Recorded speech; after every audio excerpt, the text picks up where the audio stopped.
Welcome to Think Big with Michael Zellner, powered by Platinum Jewelers. Joining me today on episode 115 is Marques Cook. Marques is a person who thinks outside the box, and because of that, in 2019, he started his Instagram page, Unapologetically Memphis, which has exploded in popularity over the last few years. I started following him last year. I think I joined Instagram in June or July when I started my podcast and shortly after, and I just noticed how much unique content he posts, very interesting stuff, funny stuff, sometimes serious stuff. It's all over the place. So I highly recommend that if you're not following him on Instagram, and also I believe he also has a Facebook page too that you can join too, that you need to follow him in both places. You will not be disappointed. As of this recording, he is about to hit 100,000 followers on Instagram. So as I said, if you're on there, find him, click on his page, and follow his page. Thanks for joining me today, Marques. Oh man, thank you for inviting me. Well, I'm excited to have you on today. Tell us a little bit about what a typical morning routine is like for you. Man, usually when I wake up in the morning, I check all my email inboxes and kind of check the news to see what's going on in the city. And from there, it's time to go to work and put the news out. Like you said, it may be funny, it may be serious. Just kind of keep the people informed on what's going on for the day. When you check the news, do you usually check like TV, or do you usually go to the news apps and try to go there to see what's there first?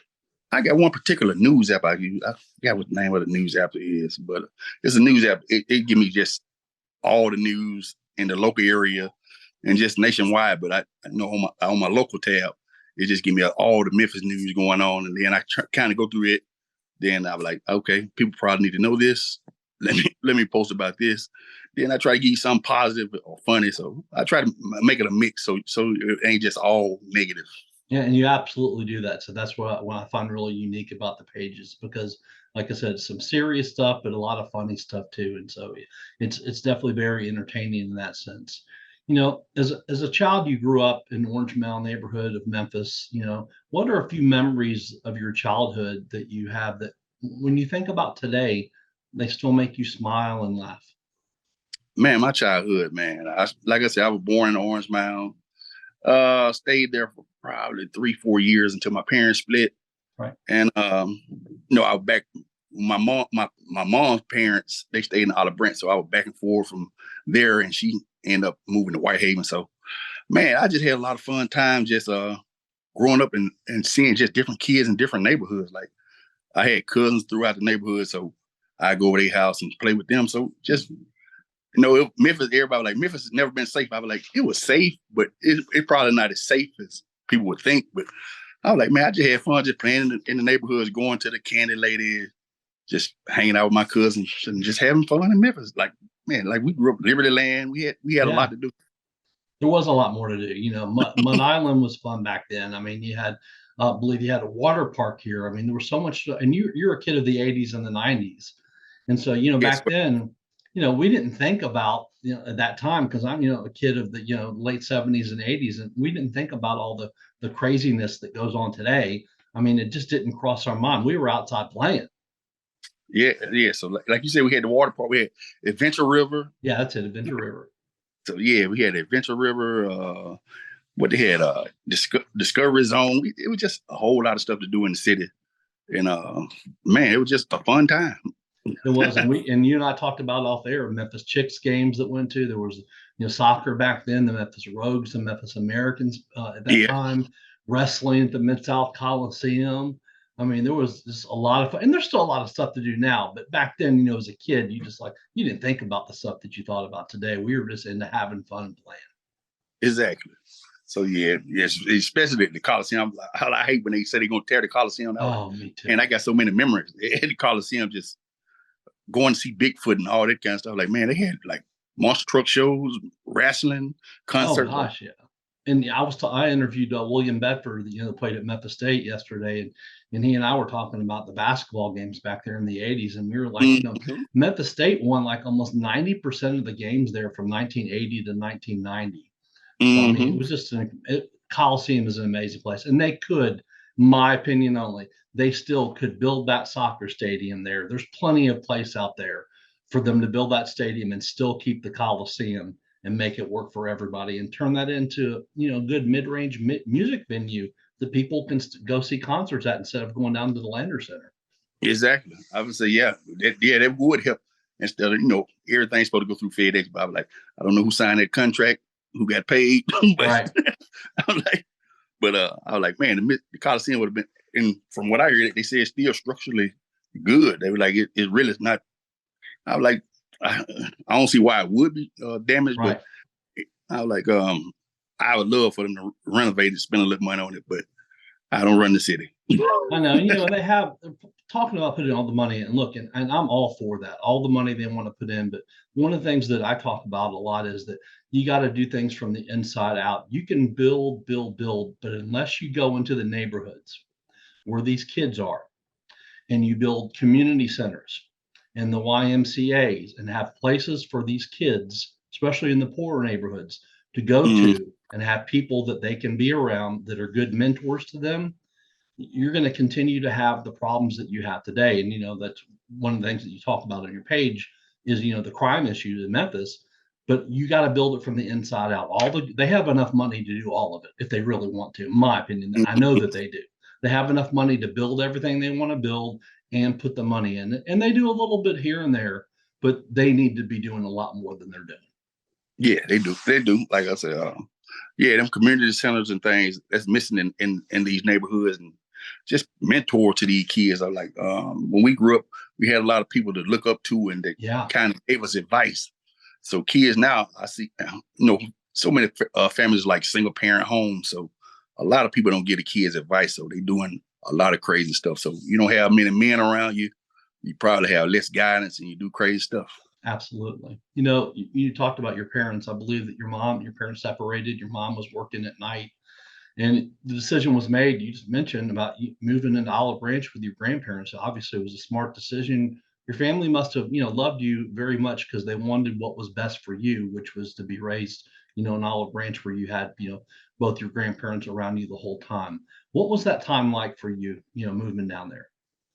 Man, it pretty much helped me love Memphis more. Like Olive Brentford back then, growing up, Olive Brentford much slower and had not nearly the things they have now. So it's like growing up in my granddad had me working in the field with him. Like he had planted a garden, so I learned how to plant a garden, and I think these things that'll be good for kids now, because even though we thought it was crazy to be like, we don't want to go to the garden, you know what I'm saying? Right. But it helped us learn how to plant and grow food. We learned a lot of things. Then I come back to Memphis, city life now. So it was just, it just changed the outlook of just growing up in the city. So a lot of kids now, they just get to see the city and don't go to the country areas. Or it just made me look at Memphis a whole lot better. And that's how I end up loving Memphis. And plus, my dad used to always drive me around Memphis. He was like, I don't want you to get here and be scared to come to the city. So we'd be downtown. He'd take me and my cousin downtown and around the city, just showing us how to get around the city. That's awesome. In Olive Branch now, and it's sort of like an extension of Memphis. I mean, if you didn't know if there wasn't a state line, you would never know that it's not, because it's grown, and South Haven and Horn Lake have just grown so much and everything. But one of the things that also down there, was the beach down there when you were a kid? Maywood Beach, yeah. Maywood Beach. Yeah, I went there a few times. That was a fun place too. So a lot of different stuff. I hated they took it away. I was like, man, that was a childhood memory.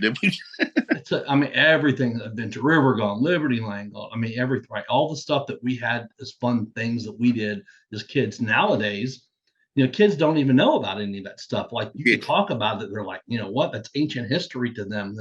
Nowadays kids are just glued to phones, video games, and computers.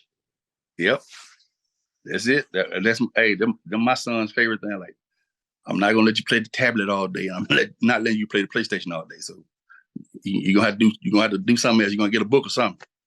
And that's why our era has, we have so much better communication skills, being able to talk to people, one-on-one, because all we knew back then, if you wanted to talk to somebody, you had to call them on the phone or you had to Hmm. talk to them in person. There was no Exactly. texting. Texting has, and instant messaging has just taken the place of everything. Now, I would probably guess that people probably text, 70, 80% of the time now because It's now it's just normal. I mean, but so much gets lost in text. Many words can get misconstrued over text messages. Oh yeah, it's like like people think you saying things in different tones. I'm like, no, I'm not saying it like that. You just took it like that. Right. I know you're reading it. I said you may be reading it in an angry manner. I wasn't saying it angrily, but that's how you took it. And now you got to use the emojis, the smiley or the laughing emoji, just so people Yeah. know that you're just, not being as serious. You graduated from Olive Branch High School in the late 90s and you made an attempt to go to college, but you figured out it wasn't for you. I can relate to that myself because, Hmm. I went to Memphis for a few years and hated school. I was already working in sales and I was just focused on that. I was focused on making money. What were your thoughts on what you might want to do and where you were focused at that time in your life after, not figuring out school was where you wanted to be? Well, I would always do creative stuff. My mom used to be mad at me, like she was like, I drew a lot when I was growing up, so they were like, "Man, you draw, but you won't take the art classes in school." Like I can beat them drawing. I don't need to take it. They were like, but Right. it'd be an easy class for you to just get the credit for. Like, I'm not taking it. I'm like, but after that, after I always had some creativity to myself. I end up just doing like warehouse jobs or whatever, and then, like I said, I still do my creative stuff on the side. But all of a sudden in 2019, I was just riding around Memphis and had the idea, hey, let me create this page because Memphis don't get enough love. Yeah, I agree with that. I love Memphis. There's so many great things here that, between, I mean, think about if St. Jude, AutoZone, and FedEx left Memphis. Oh man. I mean, that would destroy the city. And at Yeah. one point in time, I know that FedEx and St. Jude at one point in time years ago were thinking about leaving the city. Thank goodness they never left the city because it's just, I mean, not just for the workforce, but just, for the air. I mean, there's so many, yeah, there's bad and there's crime. There's crime everywhere. Yeah. It's more prevalent to us because we see it in our news and then, things that have made national news. But, but there's so many good things about Memphis too. Um, and people need to appreciate both of them. That's one of the great things about your page that you do both. Are you shopping for a new watch, an engagement ring, any kind of jewelry at all? What's up, Memphis? This is Jaren Jackson Jr. from the Grizzlies, encouraging you all to shop where I shop, Platinum Jewelers here in Memphis. Platinum Jewelers has a big selection of earrings, stockable rings, luxury watches, necklaces, bracelets, really whenever you need. 9387 Poplar next to Fresh Market in Germantown. So if you need anything jewelry related, go to my spot, Platinum Jewelers. Tell the audience about your Oldsmobile Cutlass that you had that you like to fix up when you were younger and why you love that car so much. Man, I had an old Cutlass. I think that I say that was my first car officially with my name on it. And no, I had so graduating, that was my first car.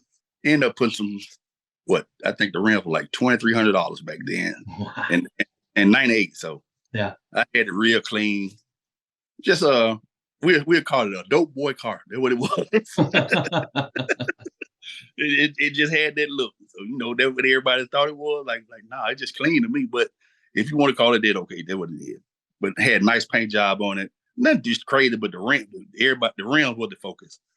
But I end up, man, I love that car. End up going to Denim and Diamond one Sunday night. Like, I'm gonna leave work early. I'm gonna go to Denim and Diamond and let everybody see the car. Pick up me some girls or something. And I pulled up on the Denim and Diamond. Another guy in the car behind me. When we go ride through the street, we'll swerve or whatever, kind of show your car off to let people see the rims or whatever. Sure. And the guy behind me was doing the same thing. So I pull up to like I think Regions there. Now I can't even remember the bank that used to be there before Regions. But I pulled up to the side of the bank and I was messing with my radio, looking down at the radio. And when I looked back up, it was a guy at the window pointing a gun like, "Hey, I gotta have your car." I'm like, "Man, really?" And man, I ended up getting carjacked. You know, the first time I got carjacked, and it was the day after Christmas. It was December 26th. I remember like yesterday. Oh, Like, got carjacked the day after Christmas. what ended up happening with it? They found the car. The guy was like, what? I was like, did y'all find the colors? Yeah, we got it. I was like, what condition is it in? He was like, total strip. I was like, I'm young, so I'm like, what you mean total strip? No doors, no seats, no motor. They took everything. Like they left a shell. So I was like, man, that was my experience with Memphis. That was my first. No, I was a happy, smiley kid. So I was like, hey, we getting that car. So You know, I didn't have anywhere close to that experience, but I bought a 95 Ford Mustang convertible. It was white, chrome rims, and a tan top. It was sweet. And I was living with my parents at the time. And I'll never forget that I bought it Thanksgiving week. The day after Thanksgiving, my dad comes in my room and says, you need to go outside and look at your car. I said, what's wrong? He goes, the wheels and tires are gone. The roof is stripped. Someone obviously must have seen me driving the car, followed me, came in the carport at night and, broke the flower bed, put the car on bricks. But I mean, 5 days after I bought this car. Oh man. And I thought my dad was kidding. I thought he was kidding. No, I'm not kidding. And I just remember those rims, those flashy rims is what caught people's attention. And you know what my next car was? That's the next car I bought, a 95 Mustang GT convertible. Oh, really? Wow. That's funny. So yeah, it was red with a white top with the white interior. So I was like, man, when I seen it, I was like, I gotta have it. Yeah, that was a nice car. I mean, I ended up keeping that car for a couple of years and everything. That was a bad decision. One of those bad decisions you make back in the day. It was way overpriced car when I bought it new and everything. And I had it just for a few years and ended up having to get rid of it. Marques, you post a lot of great content on your page, and it's a variety. We talked about many things, stories, good and bad. You post motivational things, inspirational memes and quotes. Some of them come from you and some you share from elsewhere too. This goes back to what I said at the beginning about you thinking outside the box. I'm going to, talk about several of those posts today. One of them was a meme that said, quote, friends who always got your back are very rare. If you've got one, keep them, unquote. And your addition to that post was, quote, get you some real friends and family, unquote. Tell us a little bit about a few of the people that are closest to you in your life and what they mean to you. Well, since I'm a family man now, my wife and my two sons are the closest people to me. So I try to pay attention to the things they do and I do so I can be a better person. Like, we make mistakes. So they kind of my scale, so to see to make sure Marques don't go too crazy. Right. So man, my wife, she's a big help. And like I said, my two sons, I got two boys, and I know they look at everything I do. So I try to stay on a straight path just for them, because I know, and it helped with everything, like decisions I make. Like, sometimes you might be in traffic, getting mad at people. You had to watch your whole attitude the whole time you just living this life, because there's always something. I keep my head on straight for my family. What does your wife and kids think about your Instagram page? Man, my son was like, hey, Dad, we like 2,000 from 100,000, huh? I'm like, yeah. So they think I'm famous. Dude, in Memphis, that's huge. I mean, very few people that I know of that are local people. I can't think of any just off the top of my head, unless it's, someone like, probably, DJ Paul or somebody like that, someone that's super, super famous, that have that many followers in such a short period of time. So that's great that your kids see you that way. I'm sure that, that look up to you. Yeah. So my son, my youngest son, he always bragged to my wife. She was like, if nobody supports you, Chris, he supports you.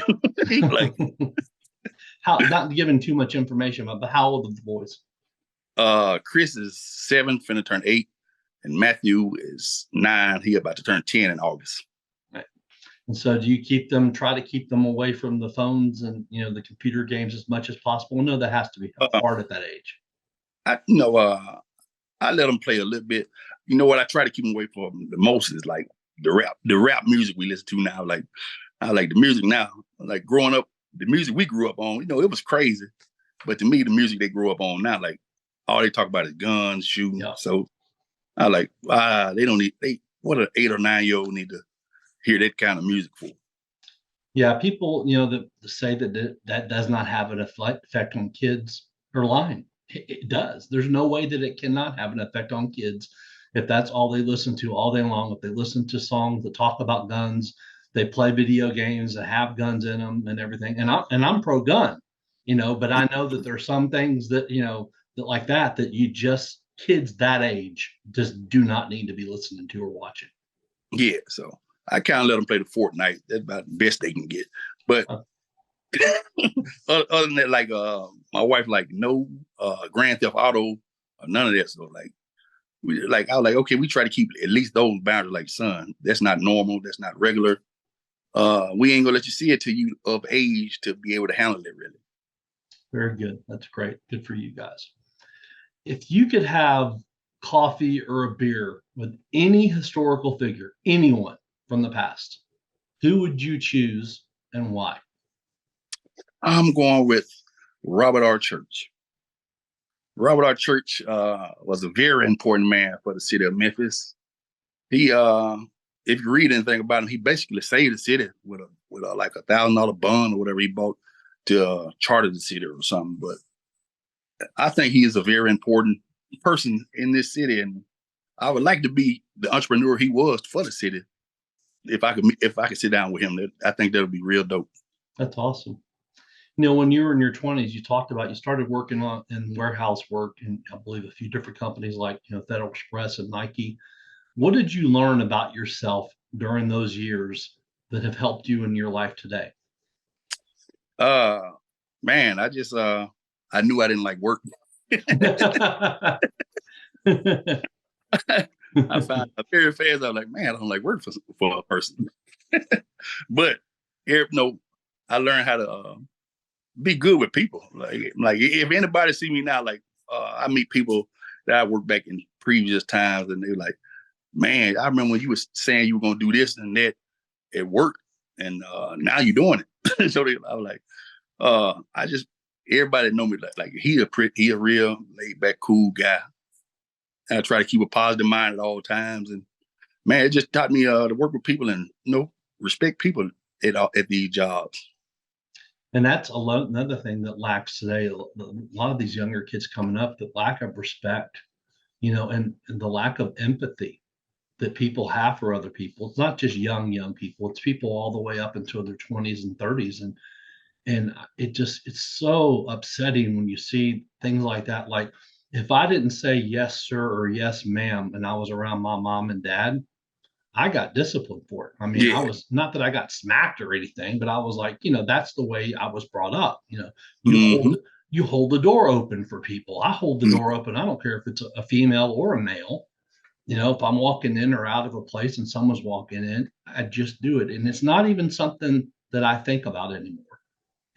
I've been doing it my whole life. So it's just automatic. It was what was instilled in me. But that lack of, when you talk about that respect, there's just a disconnect for so Mm-hmm. many people that just don't see it like the value. I mean, these young kids going around committing these crimes and stuff, they don't look at the value of life like we look at it. It's different. Yeah. Yeah. They treat it like it's a Grand Theft Auto. Like, Yeah. man, like, man, you gotta respect other people's property. No, and like you said, older people, we were like, it make no difference if you knew them or not. You like, yes, sir, no, sir. Yeah. My oldest son, good at that. My youngest son, he a little more hard headed, but but my oldest son, like, son, when we talk to his teachers, they like, man, he's very nice. I was like, he is. So I was like, he remind me of me, but a little more nicer when I was growing up. So he's very nice. That's The other awesome. one is too, but he just don't you can't do anything to him. He kind of got like a short fuse. So, but he good until you burn that fuse. Well, he's still young too. Give him a couple of years when he catches up to your oldest son, then I'm sure that's going to continue to get better with, the influence that you and your wife have on him. So that's wonderful. You talked about your talent for art. Yeah, I think I believe I read where you can almost draw anything. You know, I have such respect for someone who's artistic because, dude, I have zero artistic ability. I draw stick people. It's bad. I think I got a C in art at Ridgeway in Mr. Wilson's class, I probably just he probably was just being nice because I was bad. I shouldn't have Yeah, even gotten a C. So there's so much respect I have for you. When did you realize that you had that gift? man, I was drawing. I would probably. I remember the commercial appeal used to have like a art section or something, and I was a little boy. I wish I would have kept the lip clip. My mom then when I got it into commercial appeal when I probably about 6, 7 years old. I drew a little race car and commercial appeal used to put like we gonna send this to the commercial appeal. This is a good picture. So man, it's been since I was just very little. I've been drawing my whole life, really. That's So unbelievable. And you just started doing it and just figured out that you were good at it. yeah, I was good at it. I got some cousins. A few of my family members they draw a little bit, but yes, if I was a kid, I always enjoyed drawing or whatever. That's awesome. You posted a meme that said, quote, you either quit or keep going. They both hurt. Read that again, unquote. And your response was, quote, keep going, unquote. You know, we all have our ups and downs, our ebbs and flows in our life. What has kept you going through difficult times in your life? When things have been hard or difficult, what keeps you going? Man, man, you never know what happened tomorrow. You know, tomorrow could be the best day of your life. It could be the worst day of your life, but you just have to keep being positive and just keep going forward because man, bad times don't last forever. Right. Yeah. And it's easy to, look, I've had difficulties. I know you had difficulties. I've had businesses that have succeeded. I have had things Mm-hmm. that have failed, it's easy to get down on yourself, but you got to figure out a way to pick yourself back up because, I'm sure you've heard the phrase. I've heard it too. It's been, no one is going to save you. You have to figure out a way to save yourself. Oh yeah, oh yeah. So yeah, man, it's just a constant push. You know, it's like I guess you would say exercising. You keep doing it, you're gonna get fit. If you quit, you're gonna be the same person. So it's like there's anything in life. If you're consistent with it, you're gonna see results from it. So that's how the page started. Like, man, I remember when the page started, like I may get 5 likes or something. So I'm Right. like man, I said, man, my wife couldn't see where the page was like, man, you spending money on t-shirts and all other kind of merch to push this brand, but what you gonna get from it? I was like, man, I just got to keep pushing the idea. I was like, it's a good idea. I just got to get it to catch on. And you mentioned that word brand. Branding is huge. I had a store, and some of the plaques you see behind me, you can't really read them, but I had a mattress store in Bartlett called Sleepy Z's Mattresses, and Okay. I used to advertise like crazy on ESPN Radio, Sports 56, WHBQ, WREC, and got the name out there. Sleepy Z's was a corny but catchy name. Mm-hmm. And we got the name out there for the branding. And I only bring that up, not bragging on myself. I bring that up to go back to what you just said. You had that idea and you started making merchandise and everything because you knew, thinking outside the box, once you got that name out there and got your brand out there, that it would start to grow. And sometimes it grows, quickly, and then sometimes it takes a while. Mm-hmm.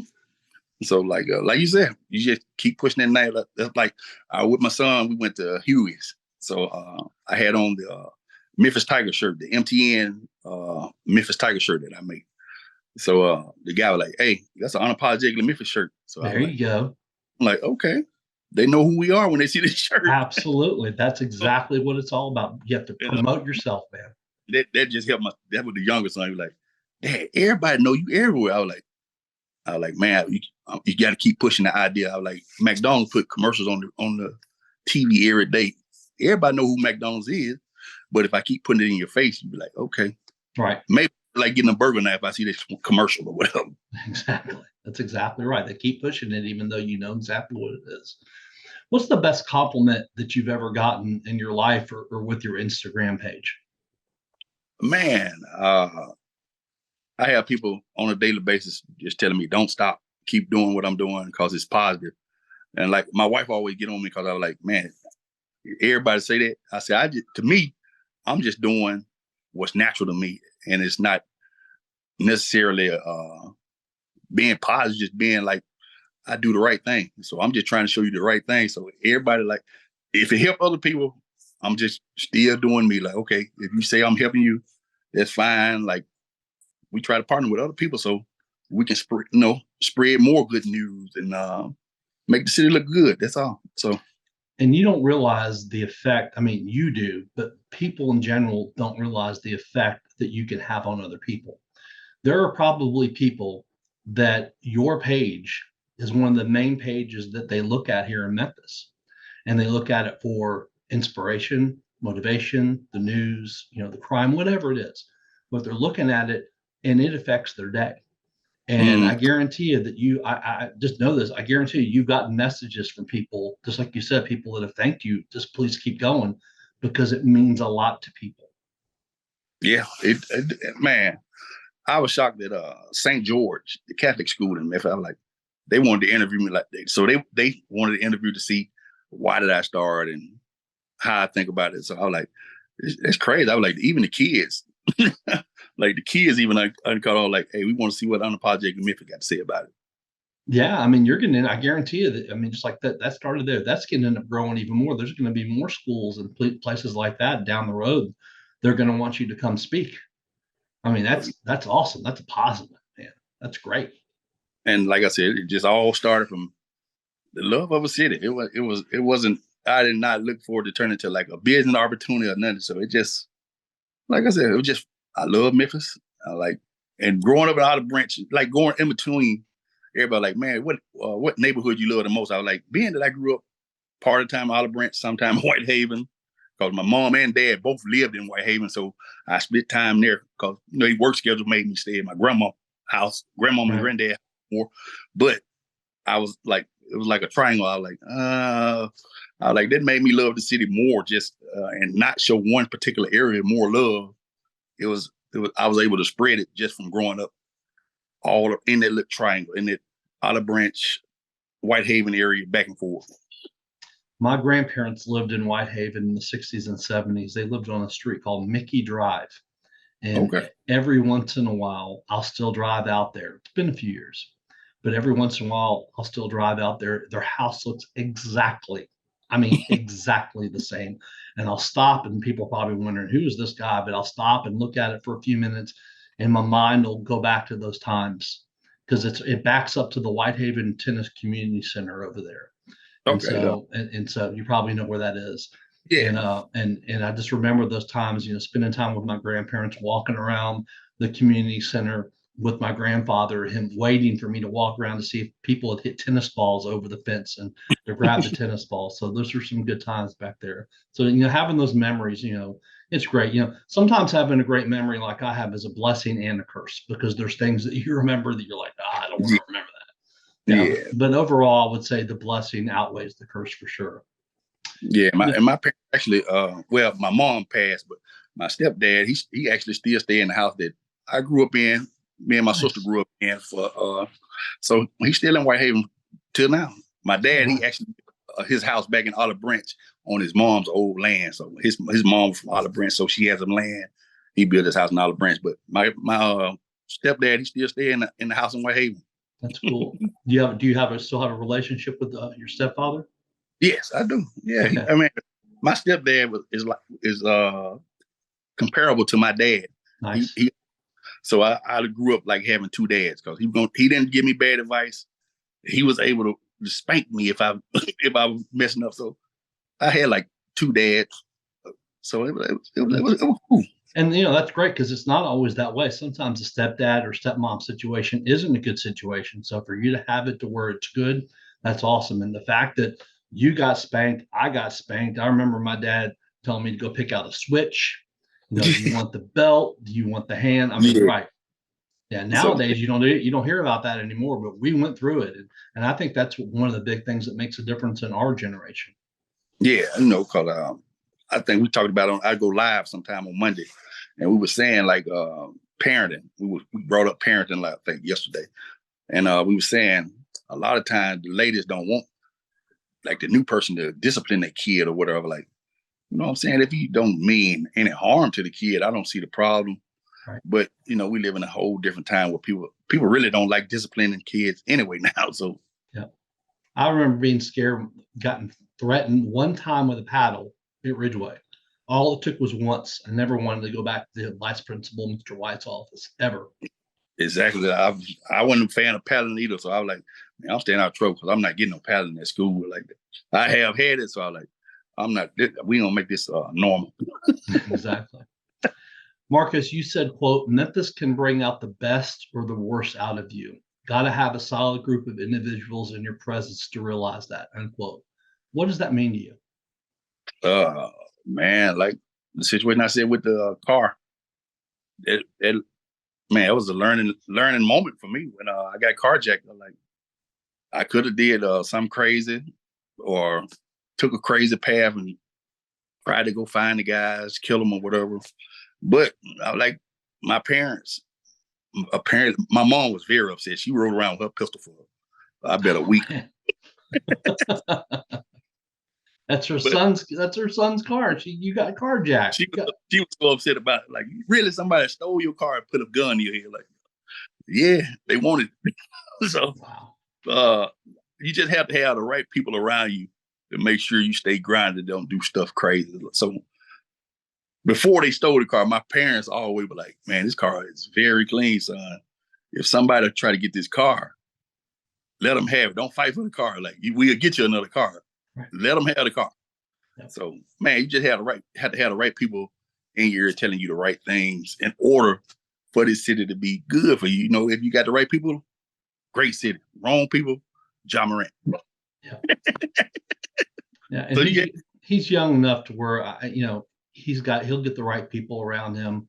Exactly. Whether he's forced to or not, that might be the situation, but he'll get the right people around it. Taking personal responsibility is number one. He did that. Hopefully that's exactly from the heart, but you got to, obviously not to go into a ton of detail, but he's got to fix that situation now because it could be detrimental to the rest of his life. And I believe he's 24. Yeah, 23 going 24. So yeah, like I said, his dad said the best thing. He was like, man, I just give him the best advice I can give him. He grown. I can only tell him to do the right thing. Like it embarrassed me, but like I said, when I was 23, I was doing a bunch of stupid stuff that my parents wouldn't have approved of. Yeah. Yeah, I saw where Steven Adams actually had a team meeting in Denver. Mm-hmm. Did you see that? Yeah, I seen it this morning. He was saying they need to stop partying. And like I said, this probably gonna bring light to him. Like, man, you know what? We need to, in the season, we just need to focus on games and playing this basketball, party after the season. Yeah, absolutely. I believe you work in the medical field and outside, you have a life outside of work, but you also have your Instagram page.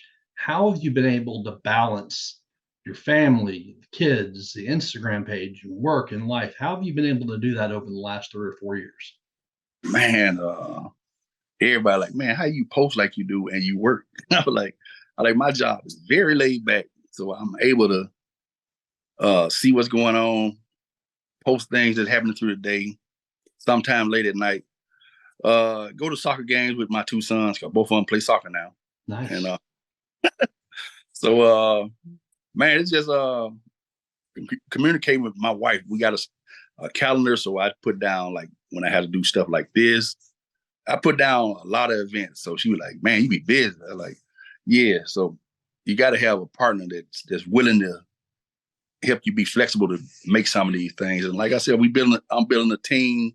So we're trying to make it a whole lot easier so we can be at more places and show our face and, like I said, spread some more positivity. I played soccer as a kid. It's such a fun sport to play. And I was the same age as your kids when I played. I love soccer.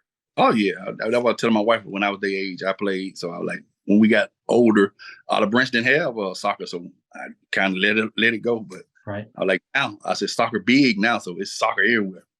How did you and your wife meet? I ended up meeting her at the Silver Spoon in Memphis. She met me. She was supposed to go to a concert. Some guy lied to her, didn't show up. And she ended up going to the Silver Spoon because I always used to go to the Silver Spoon just to go meet people. And ended up meeting her at the Silver Spoon.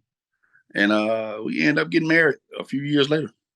It's one of those things I'll talk about, the power of a moment, how things happen the way they're supposed to happen. I mean, that was probably the best lie she's ever been told.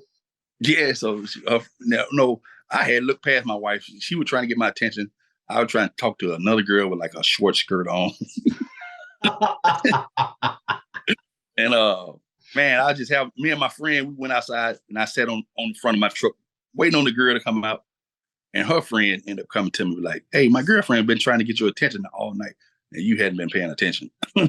And man, we met. Like I said, when I went to her house, like, "Man, you look very nice." I was like, you were covered up. I couldn't see you. So you were presentable. Men, we stupid. We looking for the Yeah. girl that got close. You looked at the wrong girl and ended up getting the right girl. There you go. Yeah. Awesome. Exactly. You've said that Unapologetically Memphis is, quote, a retreat from the day where you blow off steam and make everybody laugh. If it's funny to me, I know it's got to be funny to everybody else, unquote. Is that a big part of what inspired you to create Unapologetically Memphis, is to help give other people an escape from their everyday life too? I did it just to, like I said, keep us informed, like on new restaurants, events that happen. Like I said, like you said, blow off some steam. This I know if I get a laugh, most people gonna get a laugh. So that's what. Hey, if it helped me, I know it helped other people. And we never know what anyone's going through. You have no idea, and that just somebody looking at your page could be having a really bad day, and look at something that you post, and it's exactly what they needed to hear at the right time in the right place. So, like I said, the effect that you're having on people is huge, and that's, you should be very, you should be really proud of yourself, because, like I said, influencing people in a positive way is rare. Yeah. It's rare. I mean, I don't get on Twitter because Twitter is brutal. Yeah. Twitter is just brutal. I mean, I've got on there. I'm like, oh my God, I cannot get on here. I mean, Facebook is not even close to as bad as Twitter. At least on Facebook, you can unfollow, or if you don't want to see something, everything. But like I said, to post mostly positive things, and to post the news, and to keep people informed and do what you're doing, you should be proud of yourself. I told you that I knew that we would end up going, where I was going to end up having to bring you back for part 2, because I still have so much more I want to talk to you about. So is it cool you be able to come back for part 2 sometime and then down the road? Yeah, I can. Just let me know. Okay. Like I said, I just put it on the schedule, and the wife, we make it work. Awesome. Well, dude, I appreciate your time today. This has been wonderful. I'd like to once again thank my sponsor for the show, Platinum Jewelers.